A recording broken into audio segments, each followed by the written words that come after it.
નમસ્કાર દોસ્તો, જય જોહાર, જય આદિવાસી. ખેડ બ્રહ્માના ધારાસભ્ય શ્રી તુષારભાઈએ ડેડિયાપાડા ખાતે મુલાકાત કરી અને તેઓ શું બોલ્યા વિડીયોમાં છેલ્લા સુધી જોજો. ચેનલ પર પહેલી વાર હોય તો લાઈક, કોમેન્ટ, શેર અને સબસ્ક્રાઈબ કરવાનું ભૂલતા નહીં. જય જોહાર, જય આદિવાસી. એમાં એવું લખ્યું છે કે મોદીની ગેરંટી, મોદી એના ખિસ્સામાંથી જ આપે છે, એટલે એ મોદીની ગેરંટી. એ એવું કહે છે કે અમે 81 કરોડ લોકોને મફત અનાજ આપીએ છીએ. નજી આ લોકસભાની ચૂંટણી સુધી આપવાના છે, કારણ કે અમારે મત પણ લેવાના છે. તો મારો પહેલો પ્રશ્ન વડાપ્રધાનશ્રીને એ જ થાય કે ભાઈ 120 કરોડની વસ્તીમાં 81 કરોડ લોકો મફતનું ખાય તો જીવે છે, તો તમે દેશનો શું વિકાસ કર્યો? બીજું એ લોકોનું ગુજરાતનું એમાં લખેલું હતું કે ગુજરાતમાં 72 લાખ રેશન કાર્ડ ધરાવતા પરિવારોના 3,54,00,000 લોકોને ગુજરાત સરકાર બી મફત અનાજ આપે છે. આપણી ગુજરાતની વસ્તી 6 કરોડ છે, 6 કરોડમાંથી 3.5 કરોડ બી મફતનું જ ખાય. બીજે લોકો એ બીજું બોર્ડ હતું, એક મોદીની ગેરંટી. એમ કે મોદીની ગેરંટીમાં શું લખેલું હતું કે ભારત દેશમાં એક પણ ઘર કાચું નહીં હોય, દરેકને પાકું ઘર મળશે. હું અહીંયા માલ સમૂહની ચિકદાથી ના આવ્યો, ત્યાં તો પેલા છાપરી ને નડિયા ને પેલા ઘાસના પૂડાવાળા મને તો દેખાયા. તો મને વિચાર આવ્યો કે આરું ડેડિયાપાડા ભારત દેશમાં નથી કે હું, કેમ કે બધાના પાકા ઘર આવી ગયા, ડેડિયાપાડા વાળા જ કેમ રહી ગયા?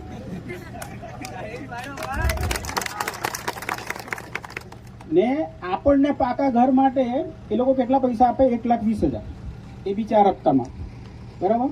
પણ રાજપીપળામાં ઘર મળે ને પ્રધાનમંત્રી આવાસ યોજના, તો એને 3.5 લાખ રૂપિયા આપે. કેમ? કારણ કે આપણે તો અહીંયા મફત મળે, રેતી, કપચી, સિમેન્ટ, બરાબર. પેલા રાજપીપળાવાળાનું મોંઘું મળે, એટલે એને 3 લાખ 3.5 લાખ આપે ને આપણને 1,20,000. એટલે એક વસ્તુ સમજી લો કે એક જ પાર્ટીની સરકાર 30 વર્ષથી હોય તોય આપણે આંદોલન જ કર્યા કરવું પડે. એનો મતલબ એક તો વસ્તુ નક્કી છે ને કે આ સરકારને આપણા પ્રત્યે લાગણી નથી. હવે એ સમજવાની જરૂર આપણે છે, એ સમજવાની જરૂર આપણે છે. કારણ કે અમે મારા ખેડમાં મત વિસ્તાર છે, એમાં પોશીના તાલુકો છે, 95% આદિવાસી લોકો છે. શિક્ષણનું પ્રમાણ બી ઓછું, ગરીબ, મજૂરી કરતો વર્ગ. પણ એ લોકો કાયમ એક જ વાત કે માને છોડીને માસીને ધાવવાની જવાય, માને છોડીને માસીને ધાવવાની જવાય. આપણે બધા માસી પાસે પહોંચી ગયા, એટલે આ પરિસ્થિતિ છે આપણી. 1947માં ભારત દેશ આઝાદ થયો અને 1950માં ભારતનું બંધારણ રચાયું. ત્યારે ડેડિયાપાડાનો કયો વસાવાતા દિલ્હી ગયેલો કે હું આદિવાસી છું, મને બંધારણમાં આદિવાસીનો અધિકાર આપો, મને આદિવાસી છું એટલે મને શિક્ષણમાં અનામત આપો, હું આદિવાસી છું એટલે મને નોકરીમાં અનામત આપો? કોઈ ગયેલું? કોઈ ગયેલું? પણ તોય કોંગ્રેસની સરકાર હતી. કોંગ્રેસની સરકાર, બાબા સાહેબ આંબેડકરે બંધારણ બનાવ્યું ને એને કીધું કે આ લોકો વિકાસથી વંચિત છે, લોકો બધા દેશ લોકો સાથે હળી મળી શકે એટલા નથી, પછાત લોકો છે, તો એને બી સાથે લાવવા હોય તો એને અનામત આપવી પડશે ને, તો આપણને આદિવાસીનો અધિકાર મળે. આજે અમરસિંહભાઈ ચૌધરી મુખ્યમંત્રી હતા,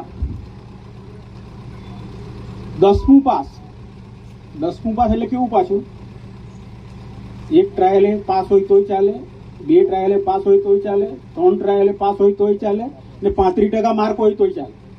એવા 10,000થી વધારે આદિવાસી લોકોને બિન તાલીમ શિક્ષક તરીકે ભરતી કરેલા. બિન તાલીમ શિક્ષક 2 વર્ષમાં જ્યારે વેકેશન પડે ત્યારે એને શિક્ષકની તાલીમ ને 2 વર્ષમાં પૂરો પગાર. આજે તમારા ત્યાં કોઈ સ્કૂલમાં ગામડે તપાસ કરજો, બિન તાલીમ શિક્ષક નોકરી કરતો હશે ને, એનો પગાર 1 લાખ ઉપર પહોંચી ગયો છે. બિન તાલીમ શિક્ષક જે રિટાયર થાય છે ને, એને 50,000નું પેન્શન મળે છે. પણ આપણી તકલીફ શું છે? 1 લાખના પગારે પહોંચી ગયા આપણે, 50,000 પેન્શન બી લેતા થઈ ગયા ને આપણે આપણા છોકરાને 25,000નો મોબાઈલ બી અપાવીએ. કારણ કે બંને પતિ પત્ની માસ્તર હોય, 2 લાખ રૂપિયા મહિના આવતા હોય તો 25,000નો મોબાઈલ તો અપાવી જ શકે ને છોકરાને. કે આપણે આપણા છોકરાને 80,000નું મોટરસાઇકલ બી અપાવીએ. પણ એ છોકરાને તમે કહેતા નથી કે આ કોંગ્રેસની સરકાર હતી ને 10મું પાસ, મને નોકરી લાગી તો હું તને આ 25,000નો મોબાઈલ લઈ આપી શકું છું, કે તો તને મોટરસાઇકલ લઈ આપીશું. આ વાત આપણે કહેવી પડશે. આ વાત એવી કહેવી પડશે, કારણ કે અહીંયા 50 વર્ષથી ઉપરના છે, એને કોઈ સરકાર આપવાની નથી. બહુ બધો વૃદ્ધ પેન્શન આપશે, એમાં બી 50 કાગળિયા માંગશે, બાકી એનાથી વધારે તમને કોઈ સરકાર આપવાની નથી. કારણ કે અત્યારે પરિસ્થિતિ કેવી છે, અમે વિધાનસભામાં બેસીએ છીએ એટલે અમને ખબર છે. આપણા શિક્ષણ મંત્રી છે કુબેરભાઈ ડિંડોર સાહેબ, એ જ્યારે ધારાસભ્ય હતા ને એમણે જીતુભાઈ વાઘાણીને પત્ર લખેલો કે ભાઈ અમારા આદિવાસી વિસ્તારમાં ટેટ ને ટાટ પાસ કરેલા અસંખ્ય છોકરાઓ છે, તો એ લોકોને તાત્કાલિક ભરતી કરીને પૂરા પગારની નોકરી આપો, એવું ડિંડોર સાહેબે જીતુ વાઘાણી શિક્ષણ મંત્રીને લખેલું. હવે ડિંડોર સાહેબ જાત જ શિક્ષણ મંત્રી બની ગયા, તો હવે તો નોકરી જ એમણે આપવાની છે.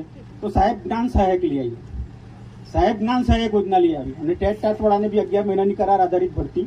એટલે ભાજપના બતાવવાના દાંત જુદા છે ને ચાવવાના દાંત જુદા છે.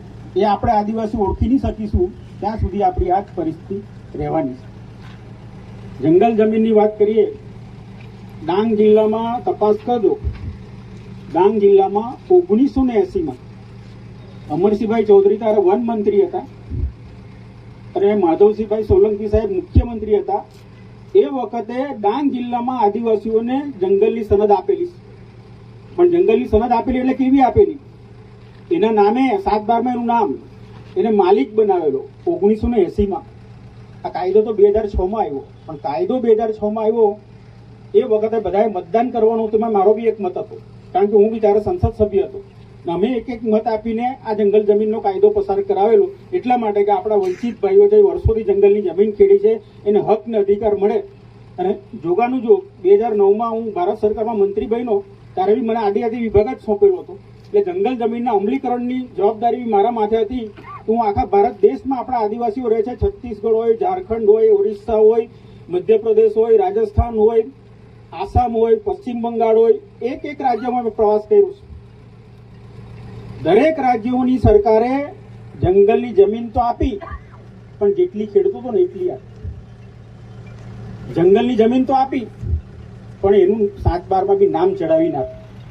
ત્યારે આપણા ગુજરાતમાં આપણને ખાલી ખેડવાનો હક આપ્યો, ખેડવાનો હક આપ્યો, એને 1 એકર ખેડતો એને 1 ગુંઠો આપીશ, એવા બી દાખલાઓ છે. ઉપરથી જંગલ ખાતાની હેરાનગતિ બી ચાલે છે. ના આ વસ્તુ ખાલી ડેડિયાપાડામાં નથી, મારે ત્યાં બી વિજયનગર, ખેડબ્રહ્મા, પોશીનામાં લો, તમે દાહોદ જિલ્લામાં લો, તમે પંચમહાલ જિલ્લામાં લો, આ બાજુ તાપી જિલ્લો, સુરત જિલ્લો, ડાંગ જિલ્લો, વલસાડ જિલ્લો, બધી જ જગ્યાએ જંગલ ખાતું હેરાન કરે છે. કેમ? કારણ કે સરકારનું એને સૂચના છે કે આપણે જંગલની જમીન બચાવવાની છે, આ લોકોને આપવાની નથી.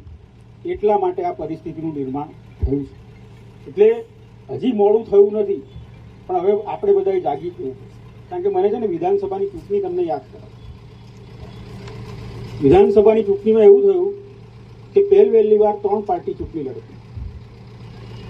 કોંગ્રેસે તો એમ કીધું કે ભાઈ અમારી સરકાર આવશે તો 5 વર્ષમાં 10 લાખ લોકોને પૂરા પગારવાળી નોકરી, રિટાયર થાય તો પેન્શન મળે એવી નોકરી આપીશું. અમારી સરકાર આવશે તો અમે 500 રૂપિયા ગેસનો બાટલો આપીશું. અમારી સરકાર આવશે તો અમે વીજળીના બિલમાં 200 યુનિટ માફ કરીશું. બીજી પાર્ટી આવી, એને એમ કીધું કે નહીં અમારી સરકાર આવશે તો અમે મફત આપીશું, તમારે લાઇટ બિલ ભરવું નહીં પડે, અને જે શિક્ષિત બેરોજગાર છે એને દર મહિને અમે પેન્શન પણ આપીશું.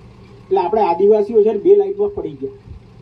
અમુક લોકો અમારી સાથે રહ્યા, 500ના ગેસનો બાટલો લેવા અમુક બહેનો રહી, અમુક બહેનો મફત લેવા ગઈ. યુવાનો અમુક નોકરીવાળા હતા તે અમારી સાથે રહ્યા. અમુકને પેલું પેન્શનમાં જ મજા હતી કે બેકારી ભથ્થું જ લઈ લઈએ આપણે, પછી ઘેર ગાય ભેંસ તો છે જ, થોડી ખેતી કરી કહું તો આપણે કાં નોકરી કરવાની બી જરૂર છે. કે નોકરી તો પાછી દેડિયાપાડાથી કાં જવું પડે નોકરી કરવા, એના કરતાં આપણે અહીં ગામમાં તો રહેવાય ને, કે એ લોકો એ બાજુ રહી ગયા.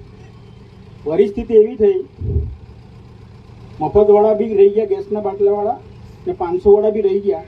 હવે 1150 વાળા આવી ગયા. હવે તમે એમ કહો કે ના 1100 કરો તો નહીં થાય, હવે 1500 થાય તો તમારે લેવો જ પડશે.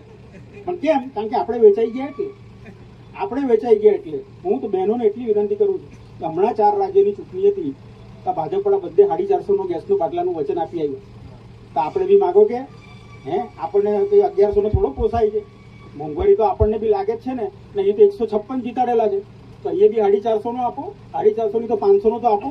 એવું એ લોકોને કહેવું પડે. ભાજપના ધારાસભ્યને કાગળ લખો, ભાજપના ધારાસભ્ય જીતેલા એને કાગળ લખો કે ભાઈ બીજી સરકાર, તમે બધે સરકાર બનાવવાની ત્યાં 400માં 450 આપતા છે, તો અહીં ગુજરાતને હું ગુનો કર્યો. પણ આજે 156 સીટ આવ્યા પછી ભાજપનો નાનામાં નાનો કાર્યકર હોય, ધારાસભ્ય હોય, જિલ્લા પંચાયત તાલુકા પંચાયતનો સભ્ય હોય, કે સરપંચ હોય, કે મંત્રી હોય, એ લોકોને એટલું અભિમાન આવી ગયું છે કે આ ગુજરાતની જનતા તો છે ને અમારી મુઠ્ઠીમાં છે. એમ કે હું કાંઈ જ મત નાખે એટલે એ લોકોને હવે કોઈ નહીં પડી નથી. બધા રૂપિયા બનાવવા પડેલા છે. આજે મારો જે વિસ્તાર છે ખેડબ્રહ્મા, ત્યાંથી અંબાજી કેટલું થાય? 40 કિલોમીટર થાય. હમણાં ભાદરવા મહિનામાં ભાદરવી પૂનમનો મેળો ભરાય, લોકો પગપાળા ત્યાં માતાજીના દર્શન કરવા આવે. મેં કલેક્ટરને ફોન કર્યો કે મેં કીધું આ વખતે કેટલા લોકો આવ્યા? તો કે સાહેબ આ વખતે રેકોર્ડ તૂટી ગયો. કેટલા? તો કે 15 લાખ લોકો દર્શન કરવા આવ્યા. 15 લાખ લોકો દર્શન કરવા આવ્યા. હવે આપણે માતાજીના મંદિરે દર્શન કરવા જઈએ તો આપણે પ્રસાદ તો લઈ જઈએ કે નહીં? ઘરમાં પ્રસાદ તો લઈને જઈએ ને ઘરે, બરાબર? તો 15 લાખ લોકો પ્રસાદ લઈને ગયા, પછી ખબર પડી કે પ્રસાદનું ઘી તો ડુપ્લિકેટ હતું. પ્રસાદનું ઘી તો ડુપ્લિકેટ હતું, નકલી ઘી વાપરેલું. બોલો, હવે દેવમુગરા માતામાં આપણે નકલી ઘીનો દીવો બી કરીએ તો માતાજી માફ કરે ખરી આપણને? આપણે કોઈ દિવસ વિચારી બી શકીએ? આ ભાજપવાળા રામના નામે મત માગે પણ માતાજીને બી છોડતા નથી.